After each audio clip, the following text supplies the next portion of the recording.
Salihun wa man awsana bil du'a ila hadratin Nabi sallallahu alaihi wasallam bi alfi al-Fatihah. A'udzu billahi minasy syaithanir rajim. Bismillahirrahmanirrahim. Alhamdulillahi rabbil alamin arrahmanir rahim maliki yaumiddin. Iyyaka na'budu wa iyyaka nasta'in ihdinas siratal mustaqim. Shiratal ladzina an'amta 'alaihim ghairil maghdubi 'alaihim waladdallin. Ighfir lana wa liwalidayna wa lil mu'minina amin. Alhamdulillah Bapak Ibu yang Allah SWT muliakan. Pada pertemuan bulan lalu saya bilang ingin bagi buku, ya, memberikan buku kepada bapak-bapak, ibu-ibu yang ngaji, tapi dengan harapan bukunya dipakai, dibaca, dibawa waktu ngaji. Kemarin Pak Ibu bilangnya relatif bilangnya 30-an Mas.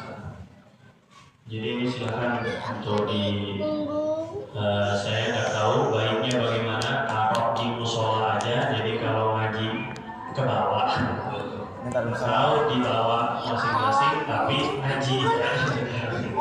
Silakan dikasih ini ya, taruh di bawah, ada bismillahnya. Ini ada ayat Qur'annya, ada ya. Ini buku baru yang saya bilang baru saya tulis lagi. Buat ibu-ibu ya. Semoga sih cukup Pak. Hanya bagi yang serius. Allah. Ya.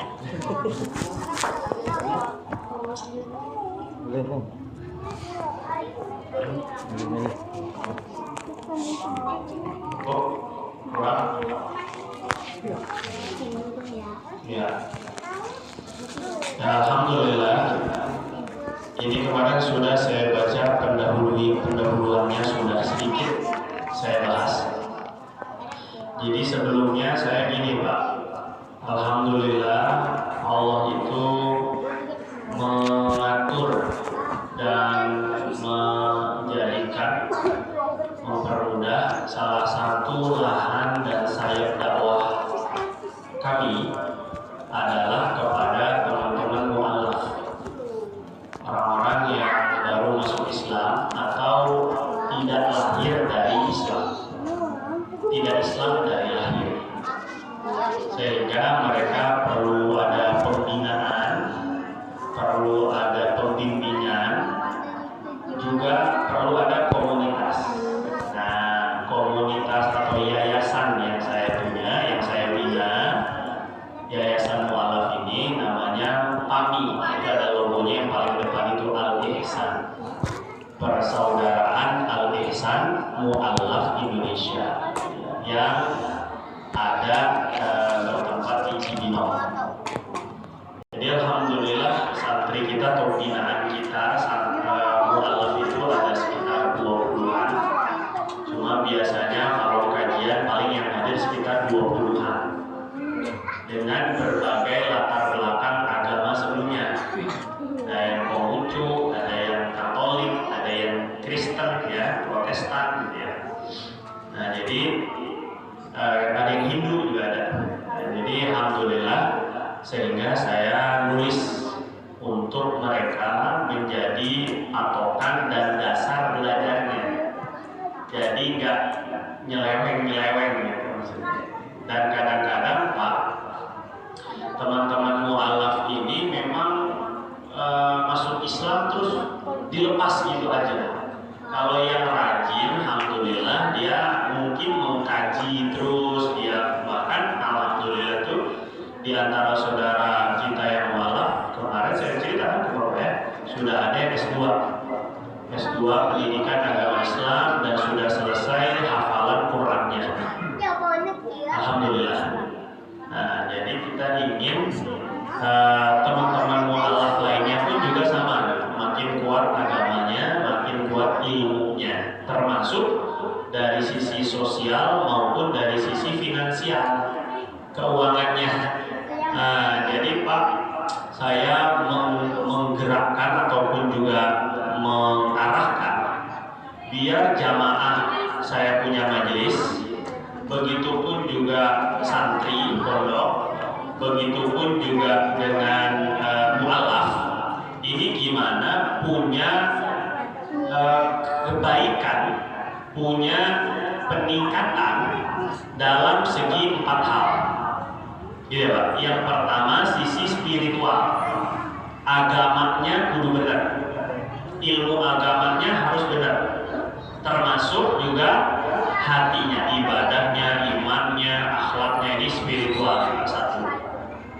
Yang kedua harus benar dari sisi baik, bagus, peningkatan dari sisi finansial, keuangan. Nah, kalau ngaji terus tapi duitnya kagak ngedabrek, nah akhirnya jadi lemah tuh imannya. Masya Allah. Saya termasuk orang. Dan banyak saudara-saudara kita tuh mualaf yang goyah Pak, gara-gara finansial atau gara-gara kekurangan harta. Makanya kita juga mengusahakan untuk jalan perekonomiannya. Yang ketiga, yang dua finansial, spiritual, finansial, keuangan ataupun juga harta. Yang ketiga, sosial, hubungan sama orang tua, hubungan sama suami istri, hubungan sama anak, itu yang minimal harus benar. Ada orang rajin ngaji, rajin ibadah, sama istrinya cekcok dulu, sama anaknya jauh banget. Ini nggak benar juga. Nah, jadi spiritual, sisi agama harus kita genjot. Nah, dua, finansial, gimana cara nyari duit, gimana cara mengumpulkan harta, mengelola harta dan mengembangkan harta. Itu harus ada, dan ada ilmunya. Nah, ya, semua ada ilmunya. Kemudian bagaimana juga yang ketiga adalah sosial. Bagaimana cara mendidik anak, bagaimana menjaga hubungan harmonis rumah tangga, itu penting. Yang keempat, kesehatan. Gimana menjaga kesehatan, ini penting. Kadang-kadang orang belajar agama, benar udah, tapi nggak sehat, makannya nggak kejaga, tidurnya, olahraganya nggak kejaga. Gimana mau ibadah orang pada sakit-sakitan? Gitu ceritanya ya. Gimana mau umroh? Jalan dari sini ke depan aja enggak. Padahal umroh itu, haji itu semuanya fisik Pak. Nggak ada yang enggak, semuanya fisik. Semuanya jalan, tawafnya jalan, sadinya jalan, wukufnya panas-panasan. Nah, jalan lagi. Kalau udah orang juta jubel-jubel, semuanya. Nah, makanya perlu untuk sehat. Jadi empat ini harus kita sadarkan orang. Agamanya, duitnya atau hartanya, kemudian sosial, hubungan sesamanya, dengan kesehatannya. Itu yang kita usahakan ya, dengan semua lembaga dakwah saya atau sayap-sayap dakwah saya ya, ke santrinya, ke mualafnya, juga ke majelis orang awamnya. Nah, terus salah satu ini Pak, bagaimana untuk meningkatkan sisi spiritual atau sisi agama, inilah buku yang Bapak pegang gitu ceritanya Pak. Ini dasarnya dan semua orang Islam harus belajar ini. Apalagi yang udah lama Islamnya. Gitu Pak. Ada rules-nya, ada rutenya juga. Ada panduannya, ada rutenya. Kita ini belajar sampai mana sih minimal yang disebut dengan thalabul ilmi fardhatun 'ala kulli muslim. Ngaji itu wajib bagi setiap orang muslim. Yang mana yang wajib? Gak semua ilmu Pak. Ya kalau semua ilmu berarti semua kudu jadi ustaz semua, repot. Siapa yang ngaji? Semua jadi ustaz. Ada yang harus dipelajari oleh setiap orang Islam, namanya ilmu fardu ain. Mana ilmu fardu ain ini? Ilmu fardu ain ini di dalamnya ini. Jadi Ada yang sunnah, ada yang wajib. Ini yang wajib, yang wajib diimani, wajib dilakukan, wajib diterapkan. Namanya iman, Islam, ihsan. Nah, gitu Pak ya. Kemarin sudah saya bahas sedikit, habis ya. Habis di minggu ada sisa nggak Bu? Bukunya? Ada yang belum kebagian ini sang bapak-bapak. Ya, ini saya harapkan yang udah dapat ngaji terus berarti ini sampai hatam. Gitu ya. Masya Allah. Ya, Bismillahirrahmanirrahim. Kemarin pada pertemuan yang lalu saya sudah bahas muqaddimah atau pendahuluan daripada agama. Bagaimana bahwa agama ini Allah turunkan tujuannya untuk bentuk kasih sayang Allah kepada hamba. Jadi agama ini bukan untuk nyusahin, bukan. Justru Allah turunkan agama ini, Allah utus para rasul, itu karena Allah sayang. Gitu Pak ya. Karena Allah tuh pengen kita ini bahagia. Itu kuncinya. Jadi agama itu diambil dari kata bahasa Sanskerta a dengan gama. Dulu saya ikut rohistik SMP itu udah diajarin gini. A artinya tidak, gama artinya kacau. Jadi agama tidak kacau. Kalau agama bikin kacau kan agama itu. Ngerti ya? Agama itu bikin tenang, agama. Agama itu bikin nyaman dan bikin bahagia, itu agama itu namanya, ya Pak. Terus pada maaf ini kesalahan cetak di situ Bapak, nggak ada halamannya.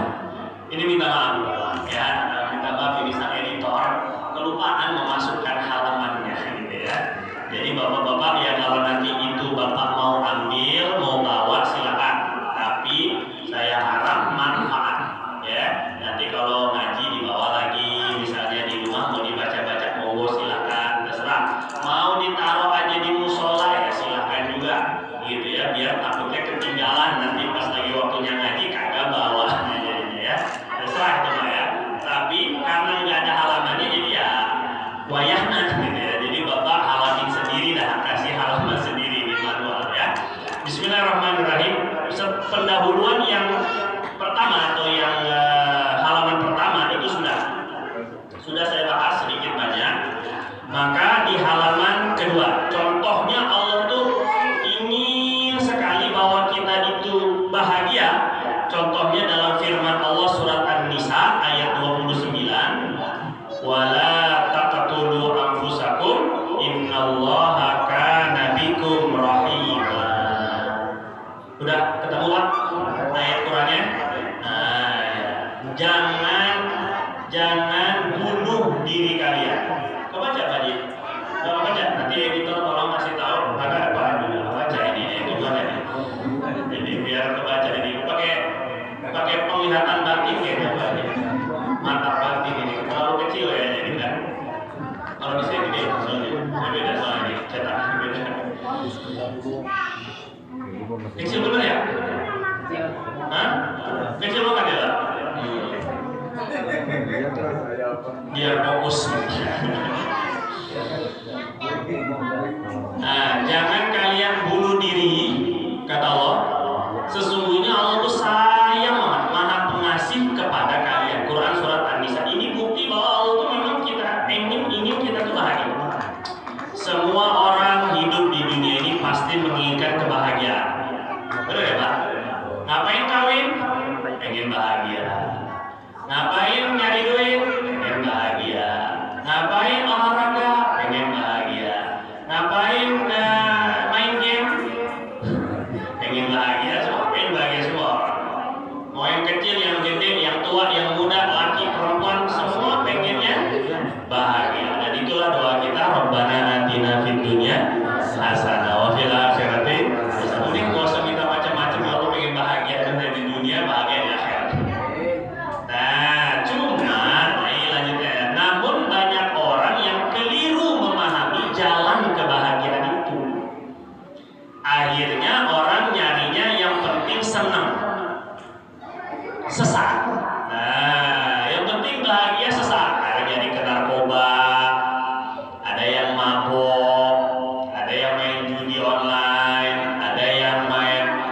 dukun, babi ngepet, ya kan?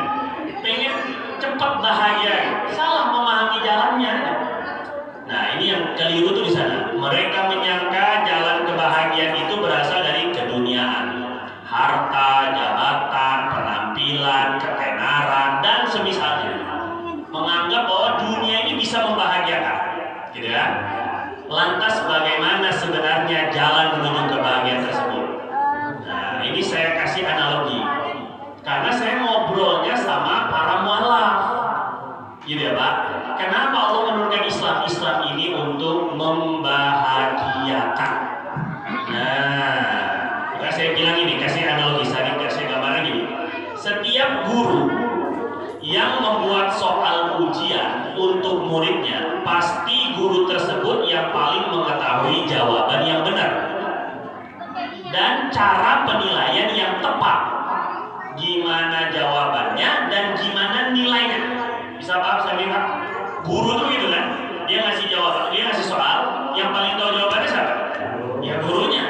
Nanti yang nilai paling tahu cara nilainya gurunya juga.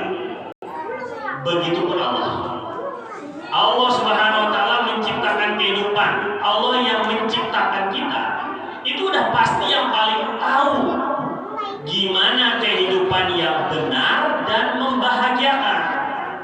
Kalau benar itu kepada masing-masing orang, benar ya, kata benar itu diserahkan kepada penilaian manusia, kagak ada yang benar di dunia ini. Sebenar-benarnya kita pasti salah di mata orang. Benar gak sih Pak? Jangan mata orang, mata gini ya salah mulut. Lelaki selalu salah, perempuan selalu benar. Kata dia, kalau saya sih enggak sih. Jadi gak bisa menentukan benar dan tidak benarnya. Itu hanya semata-mata dari sesama manusia, gak bakal bisa.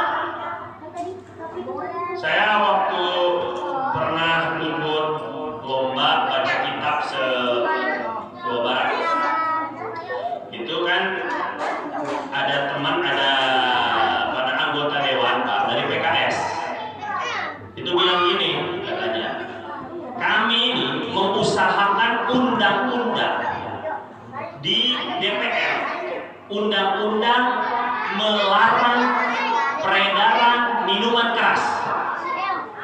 Itu Pak, 5 tahun nggak jadi undang-undangnya.